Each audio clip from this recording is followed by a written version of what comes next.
Welcome to ABC National News. Today, আপনাদেরকে এর আগে আমি ইতিমধ্যে বলেছি সেটা এখানে মেয়েদের নিরাপত্তাহীনতা কিছুদিন আগে একটা ইফটিজিং এর ঘটনাকে আমি দেখেছি নিজের চোখে। একটা মেয়ে ইফটিজিং এর কারণে তার বাড়ি ঘর তার বাবার কাছে নালিশ করার কারণে বাড়ি ঘর সব জ্বালিয়ে দেওয়া হলো, কিন্তু প্রশাসন সে মামলাও নিল না। প্রশাসনের পক্ষ থেকে তারা সাড়াও পেল না, তারা দরিদ্র বলে। আমি জানি না তাদের ভাষা এটা।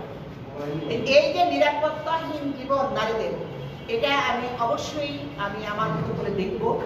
আর প্রশাসন যাতে অ্যাক্টিভলি কাজ করে আমি সেটাও আমার দৃষ্টিতে রাখবো।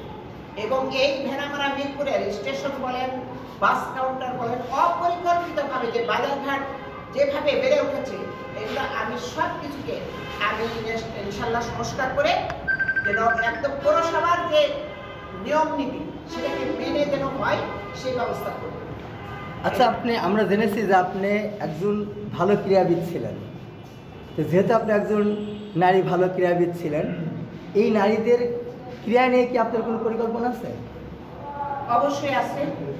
আমাদের সরকার যেহেতু খেলাধুলাকে বেশি গুরুত্ব দিচ্ছে, আপনারা এদের মধ্যে দেখবেন প্রোপোসিটি ফুটবল এবং বিভিন্ন ফুটবল বিভিন্নভাবে এখানে আমরা উঠে আসতেছি। সেই জন্য আমি যেহেতু একজন জাতীয় খেলোয়াড় হিসেবে আমার ওই আছে বাংলাদেশ ন্যাশনাল, আমি ইন্টারন্যাশনাল ন্যাশনাল করেছি, জিয়াউর রহমানের থেকে আমি প্রাইজ পেয়েছি এবং একজন আদর্শিকতাকে আমি বুকে ধারণ করে আমি এই ক্রীড়াবিদদের এবং এখানে যে সমস্ত সংগঠন যারা করছে, ক্রীড়া সংগঠক যারা, এই ক্রীড়া সংগঠকদের সাথে আমি ইতিমধ্যে একবার বসেছি এবং তাদেরকে বলেছি আপনারা আসেন, আপনাদের পাশে আমি আছি, কিভাবে আপনারা এগোতে চান।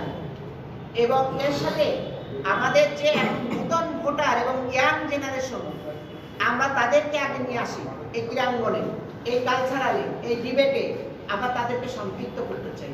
আমি যদি এখানে মনোনয়ন নিয়ে আসি, আল্লাহ দান করে, আমার দল যদি আমাকে সমর্থিত করে, আমি ইনশাল্লাহ এই ভেড়ামারা মাটিকে আমি এই ক্রীড়াঙ্গন জগৎকে আমি একদম বাংলাদেশের মধ্যে শ্রেষ্ঠ একটি ক্রীড়াঙ্গন হিসেবে আমি গ্রহণ করব। এটা আমার ইচ্ছা। ধন্যবাদ আপনাকে।